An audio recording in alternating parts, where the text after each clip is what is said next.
Well, thank you. It is an honor to be here today on the traditional territory of Treaty 6, land that has long been held sacred by the Indigenous people of Alberta and sacred to the Métis people of our province as well. It's great to be here with all of my colleagues who were acknowledged earlier, as well as Rob Loretta, the MLA for Edmonton-Ellerslie. And it's my honor to welcome you here to my constituency of Edmonton-Centre. A place which is, I think, a fantastic community, has many things, but also a space where I recognize in its streets, in its clubs and bars, its restaurants, in its office towers, in its residential towers, and even here at the heart of our democracy, the Alberta Legislature. Places where women have been made to feel unsafe, where they have endured abuse, harassment, and lived daily with the fear, the anticipation, and sadly even the expectation of more of the same. I recognize that as an ally for this movement, as a man, I have work to do. We as men have work to do. We need to do better. We can start by believing women, by listening when they speak. You know, when our government announced the I Believe You campaign, I was very proud to see that going through.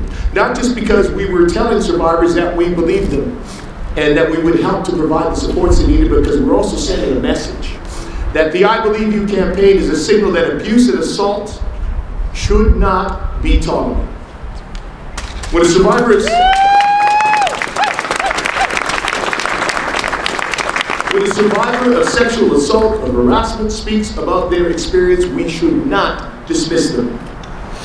We need to do more than just believe survivors. We have to support them, and we have to provide the resources to back that up. So while the $8.1 million in funding that we have provided for the Association of Alberta Sexual Assault Services will help support a lot of survivors, as allies, we can take small actions and do our part too. When we see something that is going wrong, when we see something that is inappropriate, when we hear a friend or a colleague telling sexist jokes, saying awful things, we can speak up.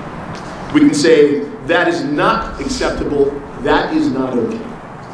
Though that can be uncomfortable, I think accepting that discomfort and calling out that behavior is the least that we can do. It's also important that as allies we make space for women. And I know that our government is better because we have so many strong women who are involved and indeed leading the way. We established Canada's very first gender balance cabinet and created the Ministry for the Status of Women to lead our work in forging opportunities for women of all backgrounds, because building a better Alberta means we need to have the voices and perspectives of women at the table and indeed leading the way. That is why we are here today. And it's clear that that message and the Me Too movement speaks to a lot of people. We can see that by how many of you are here today. And because of people like you, and because of so many women who are bravely speaking up, the world is changing for the better. Although I know we all have a lot of work left to do, please know that you can count on me and all of my colleagues in the government of Alberta to speak out and support survivors. And because of your voices and your work, we will help to create a better Alberta for everyone. Thank you.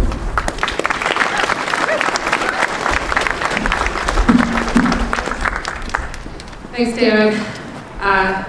It's funny, when I give speeches, sometimes I get a little nervous, and sometimes when I'm with my friends, it's actually a little bit worse. So I'm going to try to just talk a bit about the people that I see out here for a minute. I see, of course, we have some pink pussy hats, some blue pussy hats, some purple pussy hats, so thanks for coming out.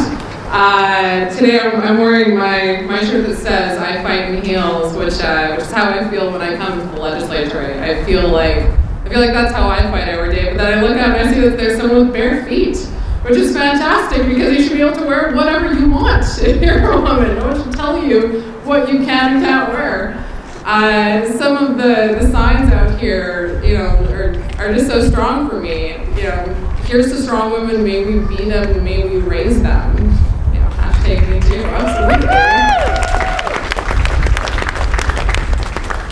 You know, it's a lot of work for people that have come before me, but the voices, I just want to be one of the voices. I want to be able to use the fact that I get to come into this building and help make good laws that support women and be a voice, because, you know, as an MLA, surrounded by my friends, which I really need to be surrounded and supported by on days like this, you know, we have to all work together and take that responsibility really seriously. So I want to say just what a true privilege it is for me to be here with all of you, with survivors, with advocates, as a survivor, as an advocate, to just stand with a united voice. Because of course, you know, International Women's Day is really important, but why do we recognize it? Because 100 years ago, a woman wasn't even considered a person. And it took more recent than 100 years for Indigenous women to have the right to vote. So these things are so incredibly recent and new that we realize that it's things like this that remind us that we have to keep fighting every day. You know, we don't have rights just as a matter of circumstance. We have to fight for them. And so thanks for everyone for coming and helping us fight for this. So, you know, the United Nations has called violence against women a global pandemic. And I think that that's what we're seeing when we have campaigns like the I Believe You campaign, which is incredibly important in the Me Too campaign. We see more and more people that feel like they are empowered to come forward and share their story. The I Believe You campaign was really important to me because it teaches people that when someone comes to you and discloses to you, you don't have to know what to say. You just have to say, I believe you. And that small gesture increases the chances of that person trying to seek their own justice by an incredible amount. And so, you know, sharing my own story out in Fort Saskatchewan, I was able to experience something really interesting. You know, I at first didn't feel comfortable enough disclosing that I had been raped, but then I realized that I had to have the courage as an MLA that represented so many people and so many women to come forward and say something, because, you know, it's not about me, it's about knowing that there are people that hear me that say, that's me. And so many people came forward to me after to tell me that, you know, that they needed to hear their own voice somewhere. And, you know, there's lots of people that aren't going to be ready, maybe now, maybe not ever. But those people still have a right to hear their story represented in someone that can actually do something about it.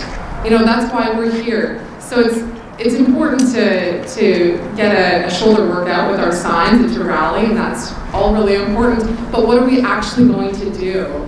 So this week was incredibly important. You know, we had the ASAS come forward and say, this is what we need to be able to help support women. And not just support women here in Edmonton, but across the province, in rural Alberta. Because it shouldn't matter where you live, you should still have access to the same support when you're ready to talk to someone about it. And so Deb Tomlinson is just like my hero. He's so great. And you know, so they came forward with a plan, and so because people like us are here in this building, we're able to come to the table and say, absolutely, that is so important, and it's about time, right? Time is up on these things. We need to come forward and say, you know, it's not okay that you did that to me at work. It's not okay that I didn't get the job because of my gender. It's not okay that I am marginalized because of my race, or where I come from, how much money I make. All of these things continue to hold people down and disempower us. And, you know, you have to be strategic and purposeful, which is why we have a premier, Rachel Notley, that said, I'm going to run half women in my election. And that's why we have so many women in there that are doing good work on all of our behalf, that don't just improve the lives of women, but improve the lives of all families in Alberta. People like Deb Draper, who was able to bring forward a law that allows a person that is suffering from domestic violence to be able to break their tenancy agreement without being penalized, because women end up stuck feeling like they're not going to be able to take care of themselves. And that is the worst atrocity. So, You know, I'm proud of all these people, I'm proud of all of you, and I'm just so thankful that we're able to come together today and, you know, raise our voices and then hold those that make decisions to account. And every day I look out and I find strong people, strong women like you that I see that I want to be decision makers. I want you to be running in elections. I want you to be on school boards, on municipal councils, on whatever boards and agencies that I know that you can make a difference because you bring a unique perspective to the table. And so we will continue to do this work on your behalf, and I'm just so honored to be with friends here and so honored that we had such great organizers come together and really do a good thing. So thank you.